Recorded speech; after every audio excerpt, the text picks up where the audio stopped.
కన్యా రాశి వారికి ఈ వారం బాగుందని చెప్పచ్చు. వృత్తి ఉద్యోగాలలో చెప్పుకోదగిన స్థాయిలో ఇబ్బందులు ఏమి ఉండవు. అయితే మానసిక ఒత్తిడి ఎక్కువ లోనవుతారు. ముఖ్యంగా జీవిత భాగస్వామి పట్ల మనస్పర్ధలు అనేవి ఎక్కువగా ఉంటుంది. అది మీ కెరియర్ మీద ఇబ్బందికరమైన వాతావరణం నెలకొంటుంది. ప్రతిదీ మనసుకు తీసుకుని బాధపడడం కన్నా ఆలోచించి నిర్ణయాలు తీసుకుని ఒక అడుగు ముందుకేసి ఇటు భాగస్వామితో విభేదాలు లేకుండా అటు కెరియర్ పరంగా ఇబ్బందులు లేకుండా మీ తెలివితేటలతో చాకచక్యంతో ముందుకెళ్ళడం అనేది చెప్పదగిన విషయం. లేకపోతే ఆరోగ్యపరమైన ఇబ్బందులు అనేవి తప్పవు. ఇమ్యూనిటీ పవర్ తక్కువగా ఉంటుంది. దానివలన ప్రతి చిన్న విషయానికి అలసట అనేది ఏర్పడుతుంది. కాబట్టి ఆహార విషయంలో ఆరోగ్య విషయంలో కొన్ని జాగ్రత్తలు తీసుకోవాలి. వ్యాపార పరంగా వీరికి బాగుందని చెప్పచ్చు. పట్టిందల్లా బంగారం అవుతుంది వీళ్ళకి. ఏదైనా నూతన బ్రాంచ్లు ప్రారంభించాలన్నా లేదా విస్తరణ చేయాలన్నా వీరు ఈ వారం చేసుకోవచ్చు. మంచి ఫలితాలు సంప్రాప్తిస్తాయి.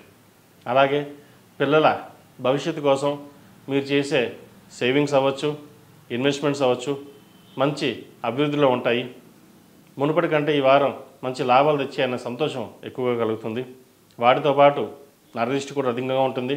బాగా సంపాదిస్తున్నారు, బాగా ఎదుగుతున్నారనే ఒక ధోరణి ఏర్పడుతుంది. కాబట్టి అటువంటి విషయాల్లో కొంచెం దూరంగా ఉండడం అనేది చెప్పదగినది. ఏదైనా సరే కొన్ని విషయాలు గుప్తంగానే ఉండాలి. ఇంట్లో కావచ్చు, బయట వాళ్ళు కావచ్చు, కొన్ని విషయాలు చెప్పే ఉంటాయి, కొన్ని చెప్పని ఉంటాయి. కాబట్టి ఇటువంటి విషయ వ్యవహారాల్లో ఆచితూచి వ్యవహరించండి. మంచి ఫలితాలు సాధిస్తారు. ఈ రాశిలో జన్మించిన స్త్రీలకు వృత్తి ఉద్యోగాల పరంగా వ్యాపార పరంగా బాగుంటుంది. బంధుమిత్రులతో కలిసి శుభకార్యాల్లో పాల్గొంటారు. అలాగే సంతాన అభివృద్ధి బాగుంటుంది. వారికి మంచి సంబంధం కుదురుతుంది. ఎప్పటి నుంచో సంబంధం బాంధవ్యాలు పెంచుకోవడానికి అలాగే సంబంధాలు చూడడానికి ఎన్నో ప్రయత్నాలు చేస్తారు. ఈ వారం అది నెరవేరే అవకాశం గోచరిస్తుంది. సంతానం లేని వారికి సంతాన ప్రాప్తి కలుగుతుంది. ఏదైనా సరే ఆ దైవానుగ్రహం వల్ల అంతా మేలే జరుగుతుంది. మీరు కోరుకున్న ఉద్యోగం లభిస్తుంది. ఇటు ప్రభుత్వం పరమైన అటు ప్రైవేట్ పరమైన సరే ప్రమోషన్స్ వచ్చే అవకాశాలు గోచరిస్తుంది. పట్టుదల కృషి మీకు ఎక్కువగా ఉంటుంది. కాబట్టి అదే విషయంలో అలాగే ముందుకు వెళ్ళండి. మంచి ఫలితాలు సాధిస్తారు. విద్యార్థులకు కాలం అనుకూలంగా లేదు. కష్టఫలి అన్నట్టుగా ముందుకెళ్ళాలి. అయితే ఏదైనా అడుగు ముందుకేద్దామంటే వెనక లాగేవారు లేదా ఏదో ఒకటి ఇబ్బందులు ఏర్పడుతుంది. కాబట్టి దైవానుగ్రహం ఎక్కువగా కావాలి వీరికి. ప్రతిరోజు ప్రతినిత్యం దక్షిణామూర్తి స్తోత్రాన్ని ఎక్కువగా పఠించండి.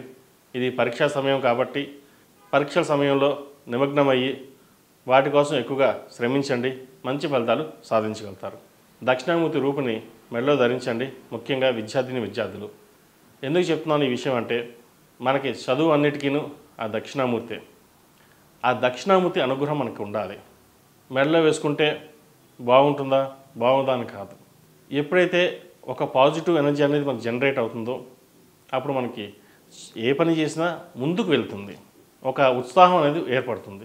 ఆ ఉత్సాహంతో మనం కొంచెం ఎదగాలి, నలుగురి కంటే మనం ముందుండాలి, బాగా చదవాలి అనే కాన్సన్ట్రేషన్ పెరుగుతుంది.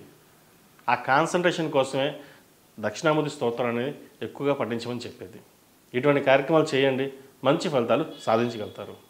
విదేశాల్లో ఉన్నవారికి ఉద్యోగ ప్రయత్నాలు చేసుకోండి. మంచి ఉద్యోగం లభిస్తుంది.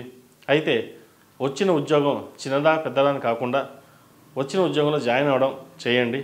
ఎందుకంటే ఇప్పుడు మీరు జాయిన్ కాకపోతే తర్వాత ఉద్యోగం రమ్మన్నా రాదు. ఆ సమయంలో ఇబ్బంది పడే కంటే ఉన్న అవకాశాలని సద్వినియోగపరచుకోవడం అనేది చెప్పదగిన విషయం. గ్రీన్ కార్డు కోసం H1B కోసం ప్రయత్నిస్తున్న వారికి కొంత సానుకూల పడుతుంది. వైద్య వృత్తులు ఉన్నవారికి, సినిమా ఫీల్డ్లో ఉన్నవారికి, MBA, చార్టెడ్ అకౌంట్స్, లాయర్లకి, ముఖ్యంగా బ్యాంకింగ్ సెక్టర్లో ఉన్నవారికి వీరికి ఈ వారం అనుకూలం అని చెప్పచ్చు. ఏదైనా పని ముందుకు వెళ్తే 2 అడుగులు వెనక్కి లాగిన తర్వాత పని అది కంప్లీట్ అవుతుంది. కాబట్టి ఎటువంటి ఇబ్బంది భయపడాల్సిన అవసరం లేదు. ఏది ఏమైనా సరే దైవానుగ్రహం వల్ల ఈ రాశి వారికి ఈ వారం మేలే జరుగుతుంది. ఈ రాశివారు ప్రతిరోజు ప్రతినిత్యం దక్షిణామూర్తి స్తోత్రాన్ని పఠించండి. గురువారం నాడు, శుక్రవారం నాడు శివుడికి అభిషేకం చేస్తే మంచి ఫలితాలు సాధించగలుగుతారు. ఈ రాశివారు ప్రతిరోజు ప్రతినిత్యం ఓం నమస్తే ఒత్తులతో దీపారాధన చేయండి. కుదిరితే 54 సార్లు ఓం శ్రీ దక్షిణామూర్తి నమః అని లేదా దక్షిణామూర్తి స్తోత్రాన్ని పండించడం చెప్పదగిన విషయం. ఈ రాశిలో జన్మించిన వారికి కలిసి వచ్చే సంఖ్య 8, కలిసి వచ్చే రంగు ఎల్లో. ఏదైనా బయటికి వెళ్ళేటప్పుడు గురువారం నాడు కానీ శుక్రవారం నాడు కానీ ప్రయత్నం చేయండి, మంచి ఫలితాలు సాధించగలుగుతారు. ePoojaStore.in పసుపు కుంకుమ నుంచి దేవతా విగ్రహాల దాకా అన్ని రకాల పూజలు, వ్రతాలు, వివాహం, గృహప్రవేశం, హోమాది శుభకార్యాలకు కావలసిన పూజా సామాగ్రి అంతా ఒక్క క్లిక్తో మీ ఇంటి వద్దకే. నేడే ఆర్డర్ చేయండి మీ ePoojaStore.in లో. One stop for all puja needs.